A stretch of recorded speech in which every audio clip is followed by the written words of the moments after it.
Welcome back to my channel. If you're new here, my name is Sylvia and I make videos on planning with the occasional review. Today's video is going to be a talk through about my Commonplace notebook.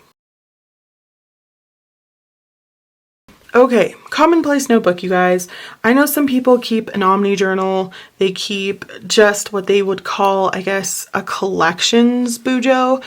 It's whatever you want to call it. I think I like the term Commonplace notebook better than any of the others, so that's what I'm going to go with. And I think I'm going to be using my Bullet Journal Edition 2. This is by Decorative. It's the collab with writer Carol, the creator of the bullet journal method. So I'm thinking about using this. I did set up, well, okay, it's not like a real setup, but I typed out, I thought about using a traveler's notebook. I put reading journal right there because really the situation is this. I miss having some place where I can keep a spread for what I read. Okay, I miss collaging the shit out of stuff. I miss having a space for vocab. Now, I have been keeping like vocab words on my dailies, like 1 or 2, and I've also been keeping quotes on my dailies. I've shown you guys that if you've been following my channel. But it's still dailies, and I prefer to have a vocab spread. Or a vocab section even, and you can't really do that on my dailies unless I miss a bunch of days in a row, and I can't always count on that, and I'm always hoping that that won't happen. I want to be able to use my planner, so I thought a notebook would work best. Now I do have this one. This is an A6 pocket look term, and it's just too tiny. I went ahead and I cut out a little square based on the pictures that I printed, and it's just teensy. It still works, but I think I write way too much for this. I don't think this is a thing that we can use. So sorry, best friend. We're gonna go with the bigger A5 size. Let me show you how it looks here. Do I have one? Nope, those aren't even open. Here's one that's open. Okay, I was gonna use this because I like the way it looks. I think this looks really nice for books. But it has no lines, and I was like, no lines, pass. That seems like a lot of work because I'd probably have to draw them on or write, you know, crooked, and that would just drive me crazy. And I already write crooked with lines, you guys.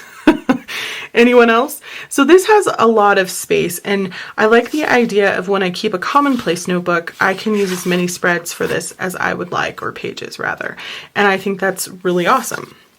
Now for me as a writer, keeping like a reading journal and vocabulary and quotes, they all go hand in hand for me. I know that there are people that keep separate things for all of that, and that's why I thought maybe a traveler's notebook for a moment might work out, because I could have an insert, one for reading, one for quotes, one for vocab sort of, and then I could just label them different volumes and take them out and replace them as I needed to throughout the year. But then I have to store those sons of bitches. And I'm telling you, it's just not fun to store traveler's notebook stuff. It's still better than having to store like ring inserts, because that sucks. But I'm just not interested in doing that. I like the way it all looks when it's in one notebook that's bound and I can flip through it, because the odds are if I have, I don't know, let's say I have 4, one for each quarter, times 3, that's a lot of inserts, and I'm not going to take all of those out to look through them. Whereas if it's all in one notebook and I have like maybe 2 or 3 notebooks and volumes, if it gets serious, it's easier to put that on the shelf and pull it off. Do you know what I mean? I don't know. Whatever. Maybe I'm just making it more than it is, but whatever. Okay, so here's what I did. I went and printed out some books that I thought I would get to this quarter.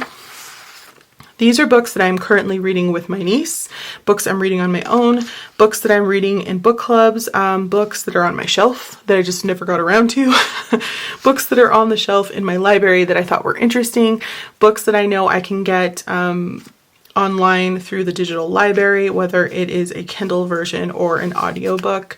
Some I've already read for the month of January, and I am currently trying to challenge myself to 52 books in 52 weeks, and that has been working out thus far. So yeah, I don't know. I am really excited about this, and honestly I had already a brain fart. I was like, yeah, I'm gonna size this down to make it look small. When it's in Canva, it looked teeny tiny, and they are. I mean, I don't know, I don't have my ruler to measure them, but they are pretty teeny tiny. So 11 is how many squares across and 16 is how many squares down, because I was going to put this in my Kinbor, which is a faux Hobonichi weeks planner. If you saw that on my channel, I did a review. If you go back a couple of videos, you will find that. So it's not really that much, but I probably should have sized it a little bit more if I wanted to use something that was a little bit more narrow, like the Traveler's Notebook, or smaller, like the A6 Leuchtturm. So keep that in mind when you do this. I'm sure you're all on top of that, but I was like, oh yeah, that looks great. No, Sylvia. I also printed off some things because I thought, well, I'm going to do a reading journal. And then I got really nervous about that idea. Because I fall off on reading all of the time, and then I was going to have another, journal that was just going to sit there and not get used for a long time. So I thought a Commonplace notebook makes more sense, again, because of the way I read. Vocabulary and quotes go hand in hand with books. I also want to use this as like a TV show kind of journal. So if I'm watching a new series or even an old one for the 15th time and I haven't written anything on it, I think I want to do a couple spreads on that series and then write about which season rather is my favorite, and what are my favorite episodes in that season, because yeah, I like to do that kind of stuff. So these were some of the spaces that I thought of when I thought of where I would like to read. Very calming places, very chill, very clean lines, and also where I'd like to write. And I thought I would decorate these inside of the notebook somewhere. Of course, this is very dark in the beginning and I wouldn't want to cover this, but maybe right here in this section, and some, of course, here in the back. I thought that would be really cool. And I probably printed more than I needed, because at first I completely forgot that there's this black section here that's really pretty and actually doesn't need any decoration whatsoever. So I probably have more than I need, and that's okay, because I might end up doing a different volume and then I can just pull from these again after this one is completed. So I feel like I've kind of thought about everything. Okay, I honestly didn't think about sizing these down a little bit more, but they're not that bad. Like they're pretty teeny tiny now that I decided to go with a bigger notebook, so it's not that serious. But I thought about what happens if I don't work in here, and I think between vocabulary, all of the movies and TV shows that I'm always watching, and the books that I'm going to be reading, I have enough reason to go ahead and open up this book and keep a Commonplace notebook. I know that if you're not really that much of a writer, you might do some writing in here as part of your Commonplace notebook. But like I mentioned, I already have a whole writing notebook over there, so I don't think that'll happen. But anything else that I come across may be a challenge. I don't doodle, but I suppose if you just doodled a little here and there, here a doodle, there a doodle, everywhere a doodle, you could do it in this Commonplace notebook. So what do you guys call this notebook, if you have one? Is it a Commonplace notebook? Is it your Omni journal?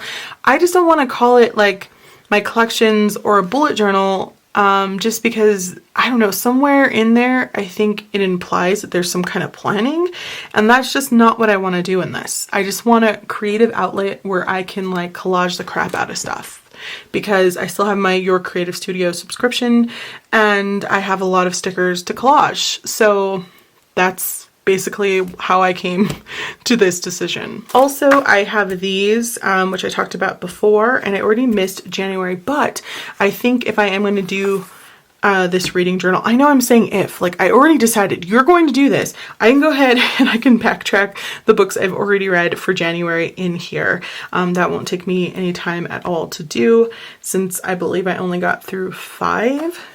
I started reading the 6th one, but I didn't get through it, so I will technically roll that over to February. I also have these, which you probably have seen before. This was a haul from Sterling Ink. They're beautiful vellum pages, and I thought I could use these throughout to decorate as well. Now, I don't think I'm going to be separating sections like January, February, this is what I did in March, because I've talked about before, part of the struggle with a bullet journal is you're supposed to schedule. I said mark, but I meant like, what's the word they use in bullet journal world? mark irrelevant, I guess. Anything that's on a page or a spread, so you don't have to look at it anymore. And so my struggle was like if I had a spread here that was a book that I was reading, but maybe I had to put it down for a while, or I didn't finish it in that week or in that month. I was already over here, and it felt weird to go back and do it because you weren't supposed to look at these pages anymore. And I got that in my brain, and some people can retrain their brain not to think that way. I couldn't. And so the nice thing about this is I can just go ahead and label the date it started and finished if it's a spread, and not worry about, oh, I can't flip backwards anymore. That's just not going to be an issue in a Commonplace notebook, and I think that's kind of awesome. So let me know if you've ever thought about keeping a Commonplace notebook, what you think, and anything you've run into as far as issues when you did. I don't know if I mentioned this because I tried to film this earlier and the battery died, but I'm using the Uniball Signos because I have a ton of these. They come in different colors. They're in a 0.38 and they're very scratchy on some paper, but this is that new 100 paper. And so I don't know. I think that these are going to work really well, and I can have some spreads that are different colors. Look at me growing, you guys. You know how much I like a black pen. So the fact that I have all these colored pens on the shelf over there and I might get to them makes me very happy. I am currently going to go ahead and start setting this up slowly when I have the time, and either, I don't know, this video already seems really long, so I'll either tack it to the end of this, or I will come back with another video and show you kind of how I set it up, because nothing in here is going to be really personal. This is just, you know, quotes I've heard from movies or books. It's, you know, my notes on books, and it's just going to be the shorter version of the notes, just like the main things most people want to know.